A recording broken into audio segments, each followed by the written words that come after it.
Apocalipse 22, versículo 1, vai dizer assim, olha: e me mostrou o rio puro da água da vida, claro como cristal, que procedia do trono de Deus e do Cordeiro. No meio da sua praça e de uma e da outra banda do rio estava a árvore da vida, que produz 12 frutos, dando o seu fruto de mês em mês, e as folhas das árvores são para a saúde das nações. E ali nunca mais haverá maldição contra alguém. E nela estará o trono de Deus e do Cordeiro, e os seus servos o servirão. E verão o seu rosto, e na sua testa estará o seu nome. E ali não haverá mais noite, não necessitarão de lâmpada, nem de luz do sol, porque o Senhor Deus os alumia, e reinarão para todo o sempre. E disse-me: essas palavras são fiéis e verdadeiras. O Senhor, o Deus dos santos profetas, enviou o seu anjo para mostrar aos seus servos as coisas que em breve hão de acontecer. Eis que presto venho. Bem-aventurado aquele que guarda as palavras da profecia deste livro. E eu, João, sou aquele que vi e ouvi essas coisas. E havendo-as ouvido e visto, prostrei-me aos pés do anjo que mas mostrava para adorar. E disse: olha, não faças tal, porque eu sou conservo teu e de teus irmãos, os profetas, e dos que guardam as palavras desse livro. Adora a Deus. E disse-me: não celes as palavras da profecia desse livro, porque próximo está o tempo. Quem é injusto, faça injustiça ainda. E quem está sujo, suje-se ainda. E quem é justo, faça justiça ainda. E quem é santo, seja santificado ainda. Eis que cedo venho, e o meu galardão está comigo para dar a cada um segundo a sua obra. Eu sou o Alfa, o Ômega, o princípio e o fim, o primeiro e o derradeiro. Bem-aventurado aqueles que lavam as suas vestiduras no sangue do Cordeiro, para que tenham direito à árvore da vida e possam entrar na cidade pelas portas. Ficarão de fora os cães, os feiticeiros, os que se prostituem, os homicidas, os idólatras e qualquer que ame e comete a mentira. Eu, Jesus, enviei o meu anjo para vos testificar essas coisas nas igrejas. Eu sou a raiz e a geração de Davi, a resplandecente estrela da manhã. E o Espírito e a esposa dizem: vem. Quem ouve, diga: vem. E quem tem sede, venha. E quem quiser, tome de graça da água da vida. Porque eu testifico a todo aquele que ouvir as palavras da profecia deste livro, que se alguém lhes acrescentar alguma coisa, Deus fará vir sobre ele as pragas que estão escritas neste livro. Se alguém tirar quaisquer palavras do livro dessa profecia, Deus tirará a sua parte da árvore da vida e da cidade santa que estão escritas nesse livro. Aquele que testifica essas coisas diz: certamente, cedo venho. Amém. Ora vem, Senhor Jesus. A graça do nosso Senhor Jesus Cristo seja com todos vós. Amém. Feche os seus olhos. Pai, essa é a tua palavra. Revela-te a nós o teu desejo. Revela-te a nós a tua vontade nessa noite. Senhor, aquece o nosso coração. Aquece o nosso coração nessa noite com a tua palavra. Da mesma forma que aqueles dois discípulos no caminho de Emaús, quando ouviu o Senhor conversar com eles acerca das Escrituras, eles disseram: por acaso o nosso coração não queimava quando Ele abria as Escrituras e compartilhava conosco? Nós queremos que isso aconteça conosco nesta noite. nossos corações sejam aquecidos pelas suas palavras. Que nós possamos sair daqui transformados pelo poder do teu Evangelho. Em nome de Jesus. Amém. Pode se sentar, irmãos?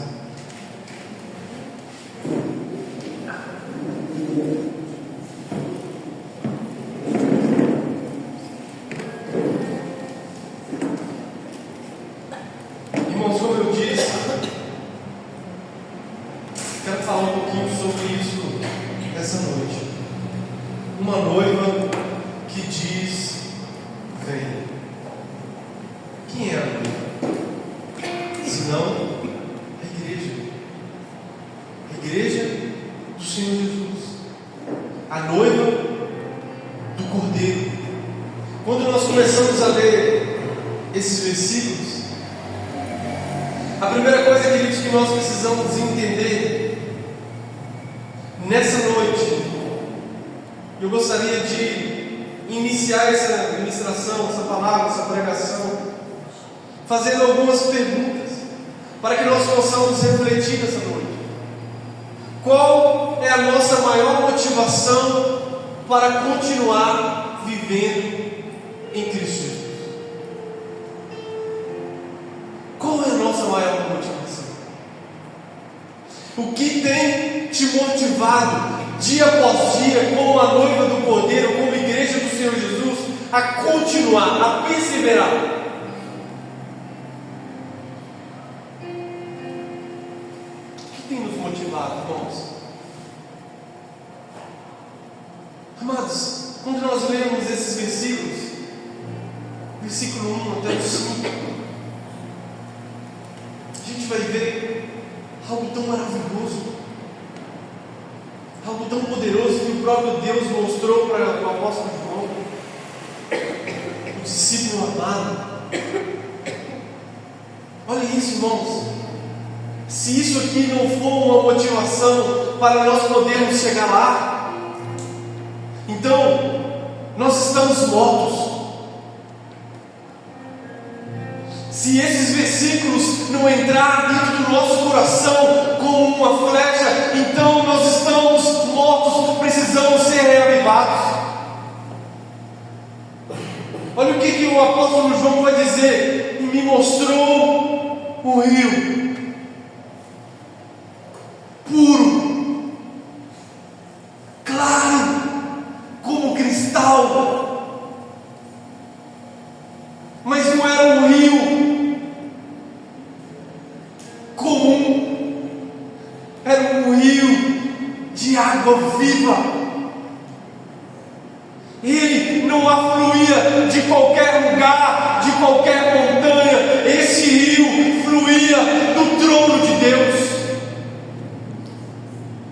Aí, irmãos, ele procedia do trono de Deus e do Cordeiro. E ele continua dizendo: olha, no meio da praça, e de uma e de outra banda do rio, estava a árvore da vida, que produz 12 frutos, dando o seu fruto de mês em mês, e as folhas da árvore são para a saúde das nações. Então, naqueles dias, irmãos, nós não vamos precisar de vacina, nós não vamos precisar de remédio. Naqueles dias, nós vamos precisar apenas dessa árvore da vida. Olha isso, irmãos. E ali nunca mais haverá maldição contra alguém, porque aqui, nesse lugar, pecado já não habita mais. Porque o que trouxe maldição para a humanidade foi o pecado. Ora, Romanos vai dizer que o salário do pecado é a, mas o dom gratuito de Deus é a vida eterna. E a vida eterna é essa: é viver uma vida com Cristo. Essa precisa ser a nossa maior motivação. Naquele lugar, naquele dia, não haverá mais maldição. Ele continua dizendo: e nela estará o trono de Deus e do Cordeiro, e os seus servos o servirão. Trono de Deus e o Cordeiro. E a Bíblia está dizendo no versículo 4, acompanha comigo, irmãos: e verão o seu rosto. Isso aqui é maravilhoso, irmãos. Porque Moisés falou com Deus: Senhor, mostra-me a tua glória. Aí Deus falou com Moisés assim: ninguém pode me ver e continuar vivo, mas eu vou passar na penha, e você vai ver apenas um vislumbre da minha glória. Deus não permitiu Moisés a vê-lo. Aqui em Apocalipse está dizendo que chegará um dia em que nós o veremos. Irmãos, isso para mim é maravilhoso. Isso para mim, irmãos, aquece meu coração. Acima de tempestade, acima de luta, acima de calúnia, acima de injúria, acima de qualquer coisa que nós possamos viver aqui nessa vida. Queridos, eu me apego com essa palavra todos os dias. Eu vou ver Ele naquele dia, face a face, assim como Ele é. A Bíblia vai dizer: assim nós o veremos. E na sua testa estará o seu nome. Versículo 5: que ali não haverá mais noite. Por que não haverá mais noite? Porque não necessitará mais da noite. Não haverá mais trevas. Aí está dizendo: não necessitarão de lâmpada nem de luz do sol. Por quê? Porque o Senhor, vai comigo aí, o Senhor os alumia e reinarão para todo sempre. Uau! Isso aqui é maravilhoso. A luz que emana da glória de Deus vai iluminar as nações. As pessoas não necessitarão mais de astros, de sol, não necessitarão mais de lâmpada. Por quê? Porque a luz que vai brilhar para nós é o sol da justiça de Deus. Isso é maravilhoso. Isso aqui é poderoso. Versículo 6, ele começa dizendo: mas antes de nós entrarmos nesse versículo, irmãos, o que mais a gente vai querer? Senão somente isso aqui, ó. Senhor, eu quero estar lá. Eu quero estar lá nesse dia. Eu quero viver isso, eu quero desfrutar da tua presença. Eu quero participar, eu quero conseguir colocar os meus olhos em ti. Eu quero conseguir colocar os meus olhos nele, irmão. Se nós, como noiva do Cordeiro, não encontrar motivação necessária para prosseguir nisso aqui, irmãos, ó, o que te motiva dia após dia? Existe um rio que flui do trono de Deus. Existe um lugar aonde Ele está me levando todos os dias, aonde não haverá mais choro, não haverá mais pranto, não haverá mais tristeza, não haverá mais doença. Por quê? Porque as primeiras coisas são passadas. E é nesse lugar que eu quero estar. E a Bíblia continua dizendo sobre algumas testemunhas, ou seja, pessoas que testificam a respeito dessas coisas. Acompanhe comigo aí, queridos, para você entender sobre isso. A primeira testemunha é o próprio Deus. Versículo 6 vai dizer assim: e disse-me, essas palavras são fiéis e verdadeiras. O Senhor, o Deus dos santos profetas, aqui está dizendo que é quem? O Senhor, o Deus dos santos profetas, enviou o seu anjo para mostrar aos seus servos as coisas que em breve hão de acontecer. Então Deus, na pessoa do anjo, enviou aquele anjo para testificar dessas coisas que vão acontecer. No versículo 7 ele está dizendo, olha, ele está dizendo, eis que presto bem, bem-aventurado aqueles que guardam as palavras da profecia desse livro.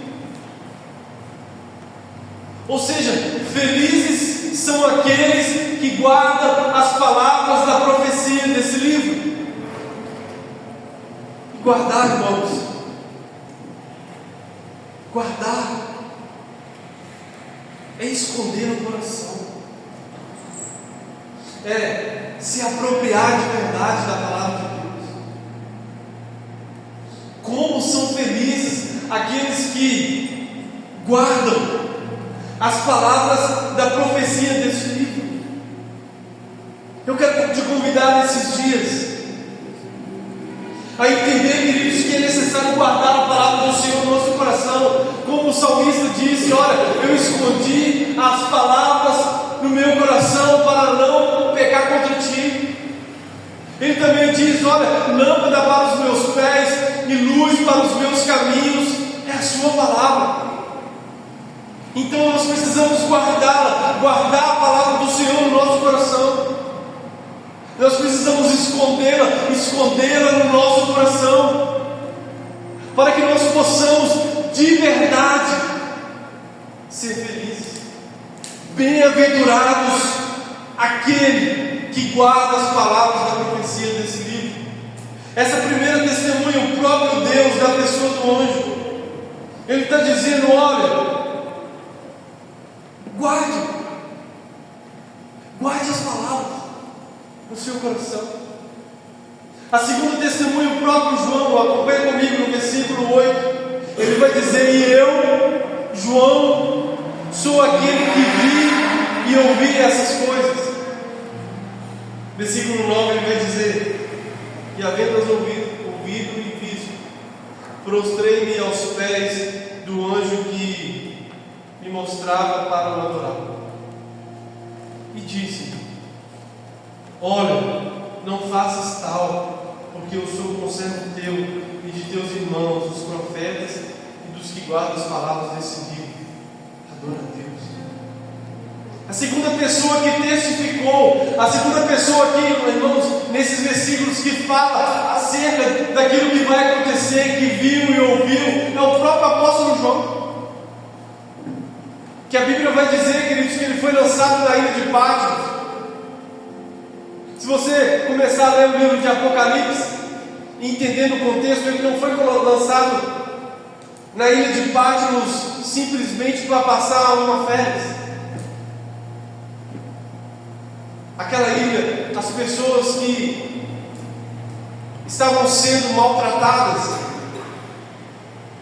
eram lançadas naquela ilha para serem devoradas pelas feras. A história vai dizer que antes dele ser lançado nessa ilha para ser devorado pelas feras, a história vai dizer que eles colocaram ele dentro de um caldeirão fervente de óleo, e o óleo não conseguiu matar. Então eles decidiram, joga ele lá na ilha de Patmos, quero ver se ele vai conseguir sobreviver. E a Bíblia vai dizer, queridos, que naquela ilha Deus compartilhou com ele o livro de Apocalipse. Capítulo 4, no versículo 1, Deus fala com ele assim, sobe aqui, João, eu quero mostrar para você as coisas que vão acontecer depois dessas coisas. Irmãos, João foi a testemunha, João foi aquele que testemunhou daquilo que vai acontecer e que irá acontecer. Mas a terceira testemunha é um anjo. Versículo 10 e 11 vai dizer assim, e disse-me, não celes as palavras da profecia deste livro, porque próximo está o tempo. Quando ele diz não celes, ele está dizendo, não deixe de falar. Não deixe de falar sobre as palavras desse livro, porque está próximo. Acompanhe comigo aí, irmãos. porque próximo está o tempo. E aí o anjo vai dizer, olha, versículo 11: quem é injusto, faça a injustiça, e quem está sujo, suje-se ainda. Quem é justo, faça justiça, e quem é santo, se santifique ainda mais. Irmãos, isso aqui é muito pesado, porque muitos são chamados, mas poucos são escolhidos. Muitas das vezes a gente fala assim: quem será salvo? A obra da salvação é para Deus, irmão. Nem todos vão suportar o Evangelho do Senhor Jesus e vão querer. Nem todos vão querer aceitar.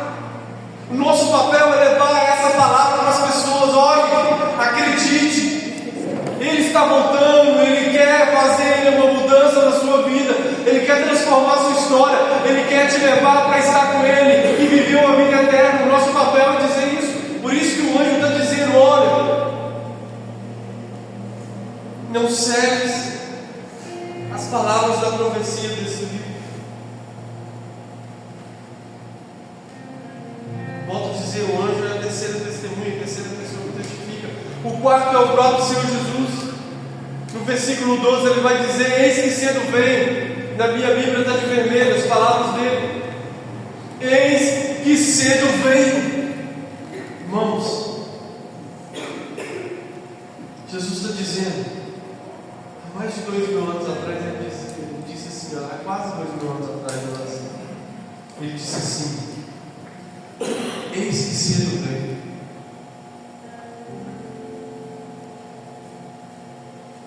Eis que cedo venho. Muitas pessoas pararam de caminhar com Cristo porque não conseguiram esperar. Sabia disso? Muitas pessoas não soube esperar. Jesus disse isso há quase 2000 anos atrás.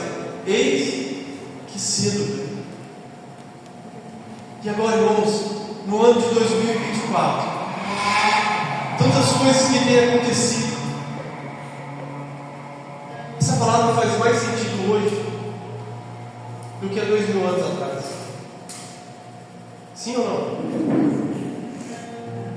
Há 2000 anos atrás, os discípulos, os apóstolos, os primeiros cristãos abraçaram a perspectiva e a vontade de que Cristo estava próximo de vir para eles.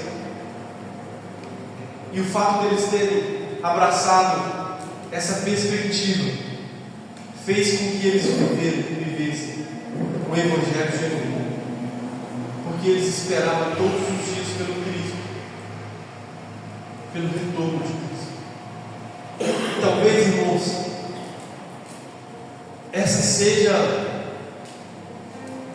o nosso maior desafio: viver uma vida em pleno 2024, aguardando dia após dia a volta de Jesus.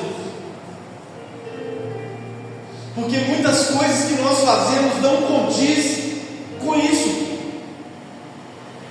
Muitas coisas que nós vivenciamos não condiz com essa realidade de que Jesus Cristo está prestes a voltar.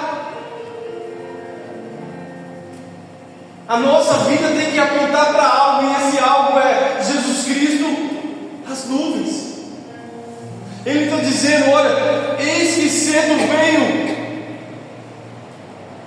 Jesus dizendo para nós hoje, igreja, eu vou voltar. Eis que cedo venho, eu não vou tardar para voltar. E ele continua dizendo: o meu galardão está comigo para dar a cada um segundo a sua. E eu aprendi que galardão, irmãos, ele também quer dizer pagamento, salário, recompensa por serviços prestados.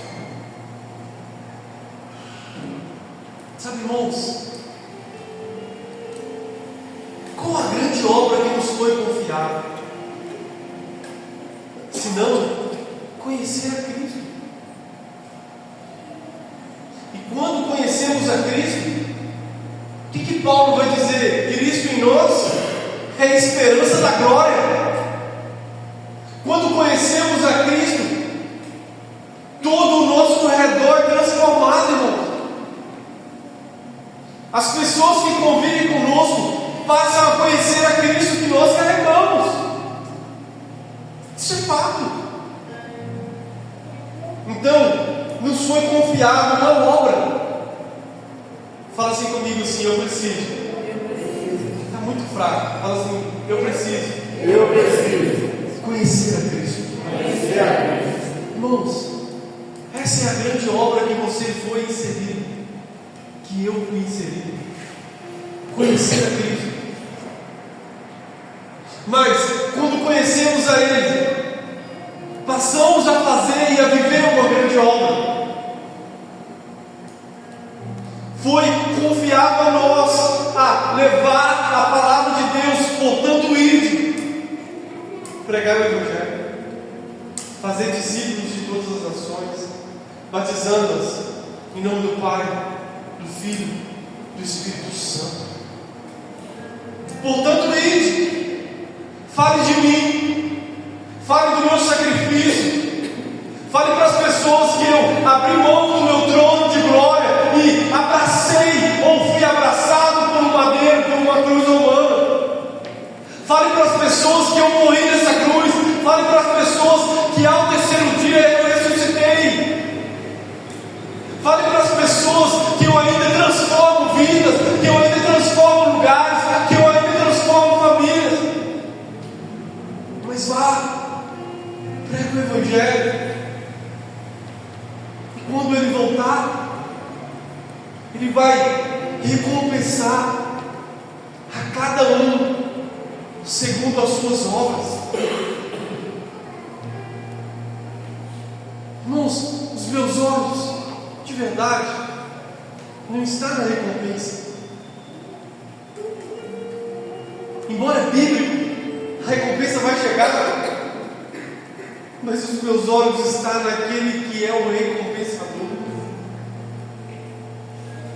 Os resultados, irmãos, nós precisamos deixar para Ele.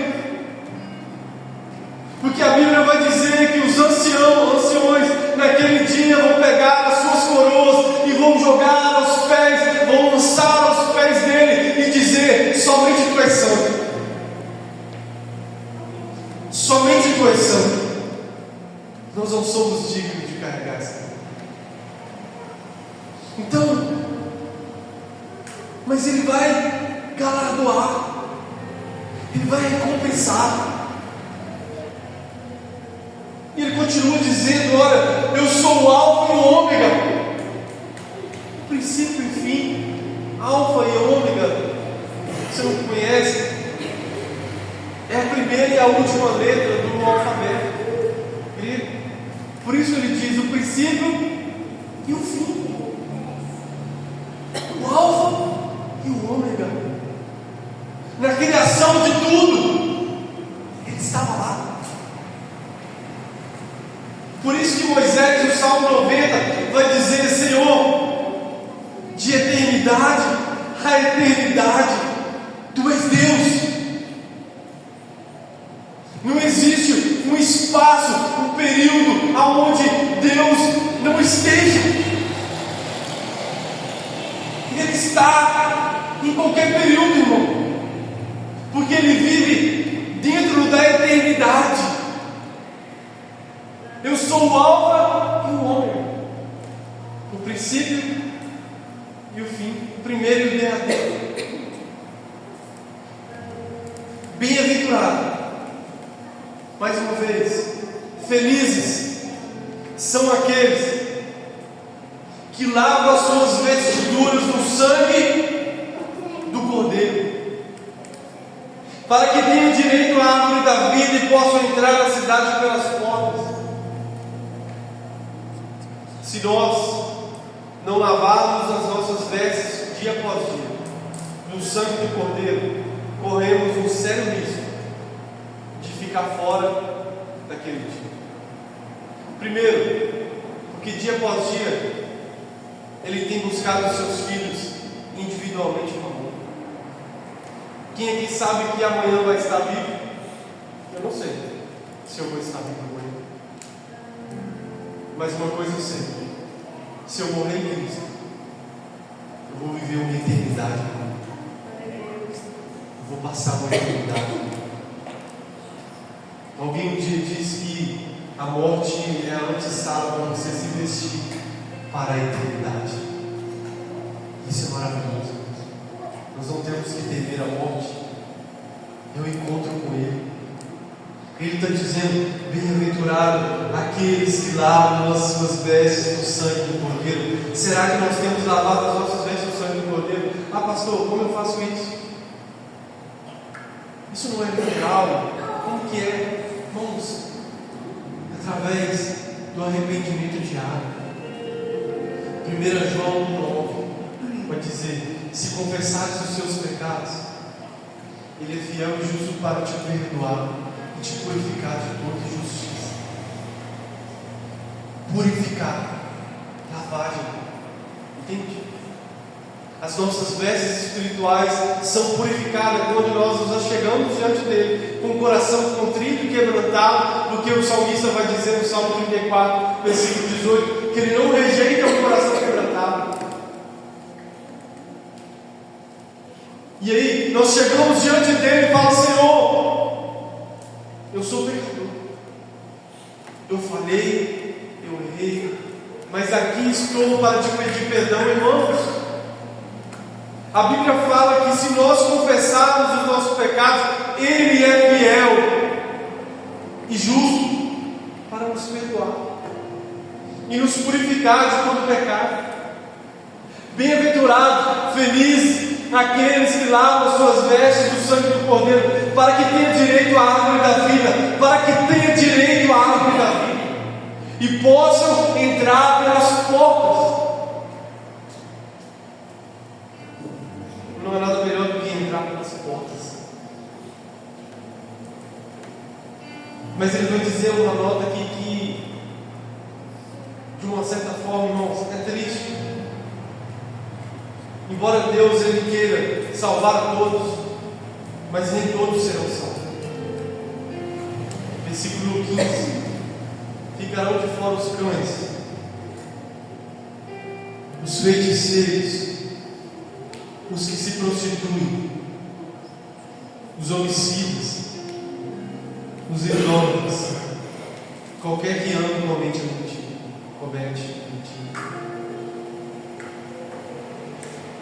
Está aqui, irmãos, ele colocou algumas graças, alguns pecados aqui que as pessoas cometem. Aqueles que se comportam como cães, aqueles que se envolveram em feitiçaria, aqueles que se prostituem, são homicidas, idólatras, qualquer que ama comete a mentira.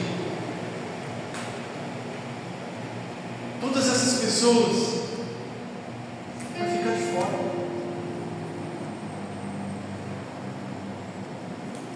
Irmãos, nós não podemos olhar para esses versículos aqui e não encarar uma reflexão de que será que eu tenho vivido dessa forma? Porque eu não quero ficar de fora. Bem, eu quero estar lá. Versículo 16, ele vai dizer: eu, Jesus, enviei meu anjo para vos testificar essas coisas nas igrejas. Para testificar onde? Nas igrejas. O que nós estamos fazendo aqui hoje, irmãos? Vamos lá. Nós estamos olhando para essa palavra. Olha, ele está dizendo: eu sou a raiz e a geração de Davi, a resplandecente estrela da manhã. O que Jesus está dizendo? Olha, eu sou o Criador de todas as coisas, a raiz e a geração de na vida. Eu sou a resplandecente estrela da manhã. Eu sou aquele que é o novo dia, que permanece, que proporciona um novo dia. A estrela da manhã. Ele continua dizendo, olha, versículo 17. Essa é a quinta e a sexta testemunha. O Espírito e a esposa dizem vem. E aqui nesse ponto que nos pega. Porque o Espírito se a noiva no limite do convite. E a noiva sem o Espírito não pode, ela não consegue. Por isso que João ele coloca o Espírito e a noiva dizem vem. Porque de verdade, irmãos, nós não temos capacidade de convencer ninguém. Você pode falar comigo, você pode conhecer a Bíblia inteira. Se não for pelo Espírito de Deus, ninguém será convencido. Porque a Bíblia fala que é Ele que convence o homem do pecado, da justiça, do juízo. Mas o que João está dizendo? O Espírito e a noiva dizem? Diz o quê? O sexto, aliás, o quinto e a sexta testemunha, o Espírito e a noiva. Ou seja, os dois juntos fazem um apelo ao Evangelho. Para quem? Para aqueles que estão do lado de fora, para aqueles que estão ouvindo essa mensagem, que estão olhando para a nossa vida, para aqueles que perderam a esperança, para aqueles que perderam, sabe, queridos, a vontade de viver. Nós precisamos dizer para essas pessoas o quê? Vem. Lembra de semana passada da palavra? Vem, vem. Aqui a Bíblia está dizendo, olha, o Espírito e a noiva diz, vem. E aí, a sétima e a última testemunha vai ser aqueles que ouvem. Porque a Bíblia está dizendo assim, olha, e quem tem sede, venha, e quem quiser, tome de graça. Aliás, e quem ouve, diga, vem. Quem ouve quem? O Espírito e a noiva. Alguém vai ouvir você dizendo, vem. E essas pessoas vão dar uma resposta com as suas vidas. Irmãos, deixa eu falar algo para vocês. Deus ele espera uma resposta nossa também. Deus ele espera. Quantos aqui esperam uma resposta de Deus? Pode levantar sua mão. Eu estou incluído nisso. Eu espero uma resposta de Deus. Olha por mim, irmãos. Eu estou esperando uma resposta de Deus aí. É assim que a gente faz os voluntários. Olha por mim. Estou esperando uma resposta de Deus aí nesses dias.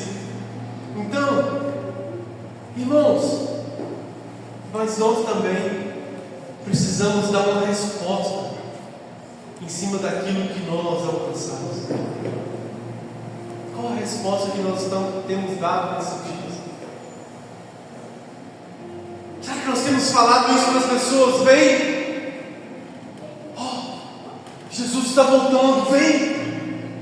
Oh, Ele vai surgir as nuvens, Ele vai morar, vai nos levar para estar com Ele, vem!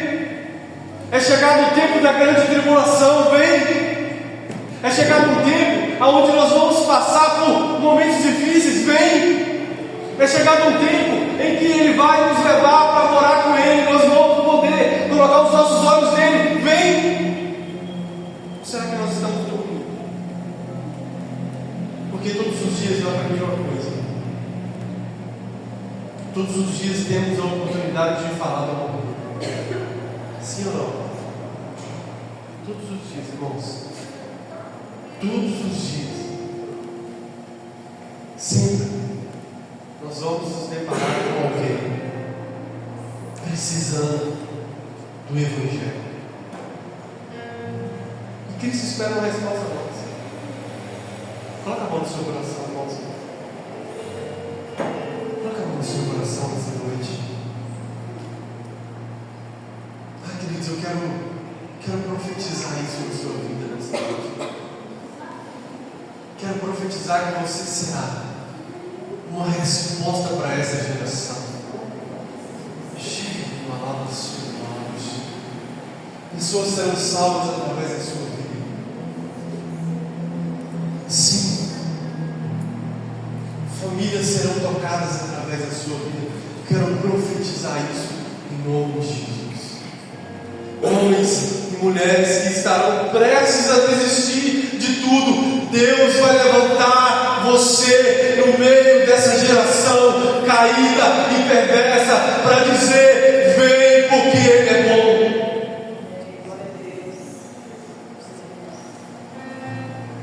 Quem ouve também dá uma resposta. Quem ouve, diga: vem. Quem tem sede, venha. Quem quiser, tome de graça da água da vida. Porque eu testifico a todo aquele que ouvir as palavras da profecia deste livro, que se alguém acrescentar alguma coisa, Deus fará vir sobre ele as pragas que estão escritas nisso. Por isso, irmãos, nós não devemos acrescentar nada.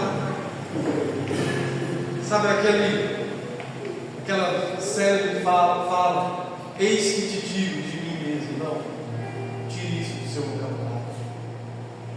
Nada de nós mesmos. Tudo sobre o Evangelho, sobre a palavra. Entende, irmãos? Aqui, ó, a revelação que nós precisamos está aqui, ó. É a palavra de Deus, é Cristo em nós, é o Evangelho escondido no nosso coração, é o Evangelho que ao longo dos séculos tem transformado pessoas, tem tirado pessoas do fundo do poço, e Ele vai continuar fazendo isso, porque Ele é Deus, Ele não muda, Ele não sofre alteração. É isso que Deus quer fazer, irmãos. E Ele vai finalizar dizendo: olha, mais uma vez, versículo 20: aquele que testifica essas coisas diz: certamente cedo vem. Certamente cedo vem. Isso aqui, irmãos, guarde isso no seu coração. Jesus, Ele quer uma noiva envolvida com aquilo que Ele vai fazer. Amém? Guarde isso no seu coração. O Espírito e a noiva dizem: vem. Jesus, Ele quer uma noiva que está inserida no seu retorno, que está inserida e que ama o seu retorno. Jesus quer uma noiva, queridos, que sabe, irmãos, Noé sabia o momento em que ia chover. E nós, como igreja do Senhor Jesus, precisamos saber que Ele está prestes a voltar a qualquer momento. Precisamos viver dessa forma. Precisamos apontar para o retorno de Jesus. João Batista apontou para a primeira vinda de Cristo. A igreja de Jesus vai apontar para a segunda vinda dele.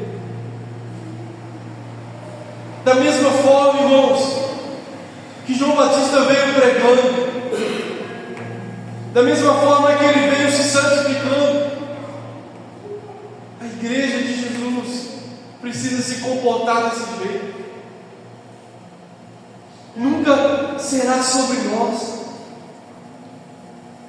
sempre será sobre Ele, sobre Jesus que nos amou. A Bíblia fala que Ele nos amou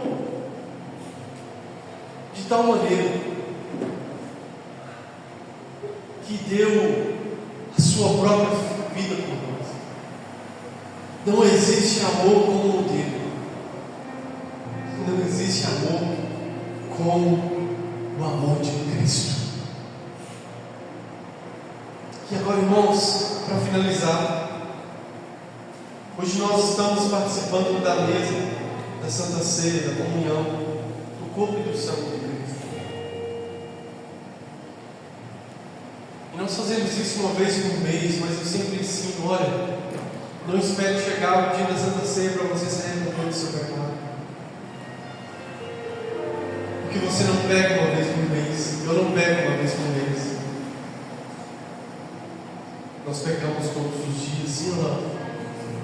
Sim ou não? Então todos os dias nós carecemos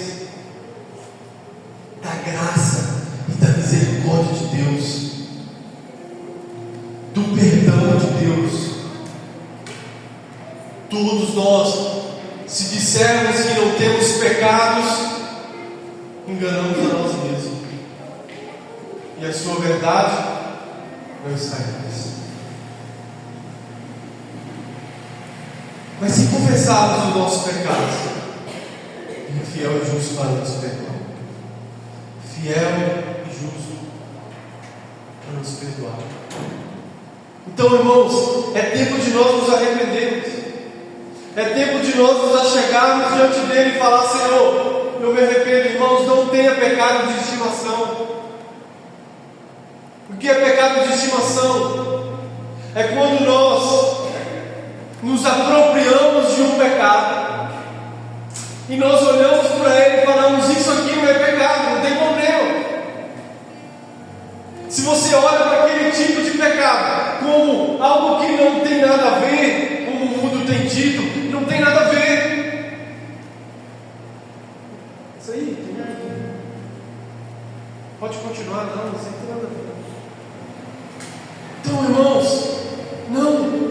A igreja, a noiva do Cordeiro, ela precisa apresentar diante de Deus com vestes brancas, com vestes santas. E Deus, Ele está purificando a sua noiva. Deus, Ele está santificando a sua noiva. Não tenha em si, no seu coração, pecado de estimação. Confesse. Eu aprendi uma coisa, irmão: pecado confessado e pecado perdoado. Pecado confessado é pecado